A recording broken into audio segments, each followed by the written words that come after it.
જમીન કે પ્રોપર્ટી ખરીદવી એટલે તમારી કમાણીના એક મોટા ભાગનું રોકાણ કરવું, અને તેમાં જો કોઈ કાયદાકીય કે દસ્તાવેજી ગૂંચ ઊભી થઈ જાય તો વર્ષોના વર્ષો પ્રોપર્ટી ફસાઈ જાય છે અને એક મોટું આર્થિક નુકસાન સહન કરવું પડે છે. મારે ચાલો તમને એ મુદ્દા સમજાવી દઉં જેનું ધ્યાન રાખશો તો કોઈ સમસ્યાનો સામનો નહીં કરવો પડે, જેમ કે ટાઇટલ ડીલ અથવા રજિસ્ટ્રી.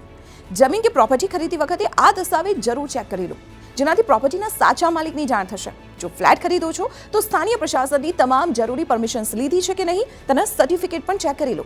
પ્રોપર્ટી ટ્રાન્સફર સર્ટિફિકેટ: જ્યારે પણ કોઈ સંપત્તિને વેચવામાં કે ટ્રાન્સફર કરવામાં આવે છે ત્યારે તેની નોંધણી કરાય છે. તેવામાં તમારે ચેક કરી લેવું જોઈએ કે પ્રોપર્ટી લીઝ હોલ્ડ છે કે ફ્રી હોલ્ડ. લોન સહિત બીજી કાયદાકીય ગૂંચવણ: પ્રોપર્ટી પર જો કોઈ લોન ચાલુ હોય તો તેને લઈને પ્રોપર્ટી માલિક સાથે ક્લિયર વાત કરી લેવી. પ્રોપર્ટી પર કોઈ કાયદાકીય ગૂંચ ના હોવી જોઈએ. ટેક્સ તેમજ વીજળી પાણીના બિલ: રિસેલ હાઉસ કે જૂનું ઘર ખરીદતી વખતે આ ચેક કરવું ખૂબ જ જરૂરી છે. જો આવા કોઈ ચૂકવણા બાકી હશે તો તમારો આર્થિક બોજ વધી જશે. તો પ્રોપર્ટી ખરીદવાની બાબતમાં જેટલા સજાગ રહેશો તેટલો તે ફાયદાનો સોદો સાબિત થશે.